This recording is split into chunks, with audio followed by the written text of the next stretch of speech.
There's a phrase, go big or go home. And it's appropriate here for two reasons. Number one, this is the all-new Range Rover and it's the size of a small church.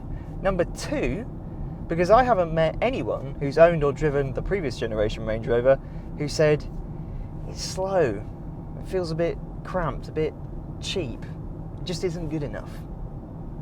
And yet, this new generation Range Rover is bigger, plusher, and more advanced than ever before. It's definitely gone big.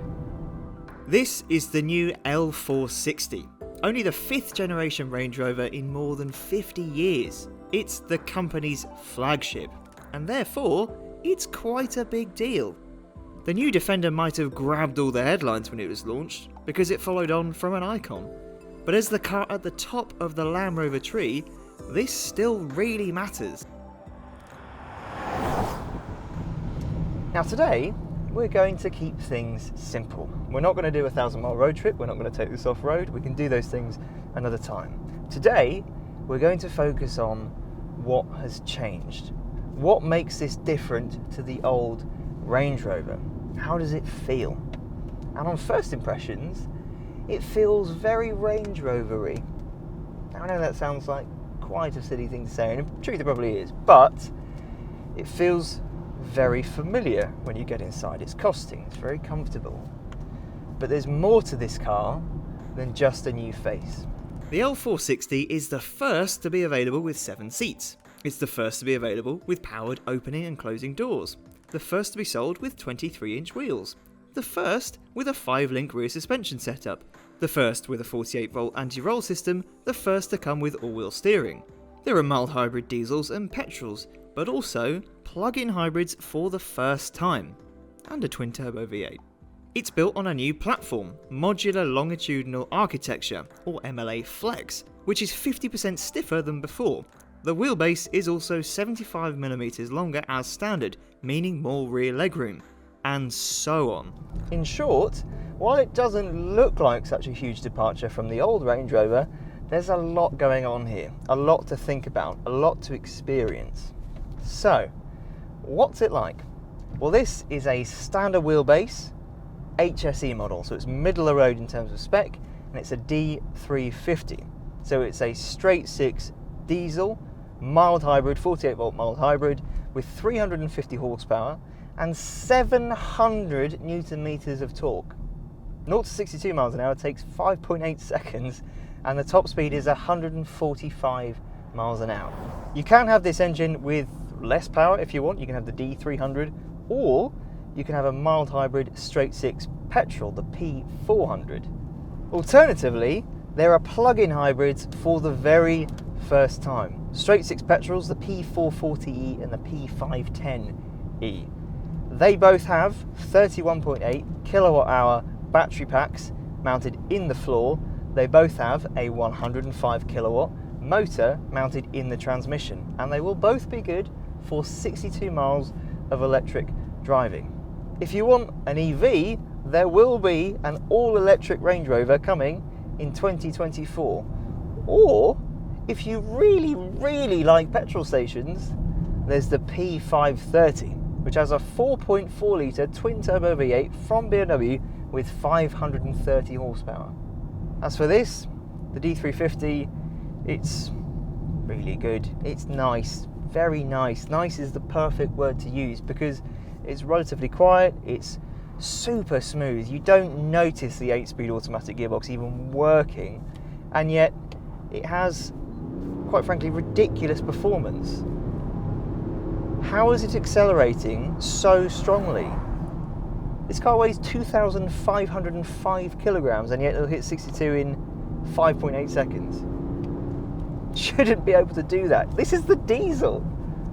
But what about the new stuff? The 23-inch wheels? This car doesn't have them.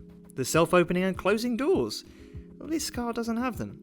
The 2 seats at the very back, making this a 7-seater for the first time. This car doesn't have them. But what it does have is the 4-wheel steering, because that's standard. And I kid you not, it makes this car turn like a hatchback. The front wheels, they turn as normal, there's no trickery there. The rear wheels, they can turn by up to 7 degrees, which means that the turning circle for this massive Range Rover is 11.4 metres. Now for context, the turning circle of a Mini Countryman is 11.4 metres. It's absolute witchcraft. It transforms how you can use it at low speeds, manoeuvring around. And at times actually, you've got to watch yourself that you don't turn too much. Because if you turn too much, you could clip something on the inside here. It's baffling. It's just really, really cool. A properly good system. Of course, it doesn't change how big this car feels the rest of the time, because the rest of the time it's still 2 metres wide and 5 metres long. There are some British roads, normal British roads, that are quite narrow, and this feels huge. But at low speeds, it really does transform how you can use this. What about the 48-volt anti-roll system, or the 5-link rear suspension? Well, it's massively impressive. The old car didn't ride badly by any stretch of the imagination, but when you turn into a corner in this, high speed, it just keeps it flat and level. There's a system called E-Horizon Navigation too, which looks at the road in front of you and uses satellite data to prepare the suspension for what's ahead.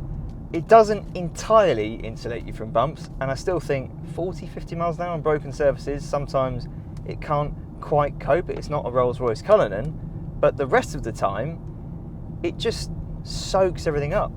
Big bumps, little bumps, it just takes it in its stride. And the wheel control, that's really good. If anything, I think it's better than a Rolls-Royce Cullinan. That's what surprised me more. Did I expect to be comparing the new Range Rover with a Rolls-Royce Cullinan? No, I didn't. But I think you can. On the inside, it's business as usual, with a delightful mix of aluminium, wood and leather. There are vegan interior options too, should you want them. The curved central screen measures 13.1 inches and uses haptic feedback, similar in feel to the Porsche Taycan. Land Rover says it means you don't have to look at the screen so much, which it doesn't, but it is reassuring knowing you've actually hit a function. The 13.7-inch driver display, meanwhile, is as crisp and as clear as you could possibly ask it to be. Overall, everything feels better developed and better integrated than on the previous Range Rover, with the exception of the plastic volume wheel on the steering wheel, which feels like a toy from the early learning centre, and some of the other touch controls. There's an air purification system to keep the interior smelling nice and virus-free, and with one of the optional Meridian sound systems, you effectively get one giant noise-cancelling headphone. The car listens for road and wind noise, then plays an inverted sound back through the speakers to keep everything nice and quiet. What to make of it then? Well, in truth, there's a lot to learn. This car isn't top spec, so it doesn't have all the new toys, so we'll have to play with those another time. And we haven't even touched on what this car can do off-road. So again, something to do another time. But on first impressions, in almost every respect, this feels like a step on. Dynamics, quality, refinement, everything. Yes, it's a lot of money. The range starts at £94,000. Starts. This particular car, with some options, is £122,000. And do I like how big this car is? No, I don't. But can you justify spending that amount of money for what you're getting? I think you can.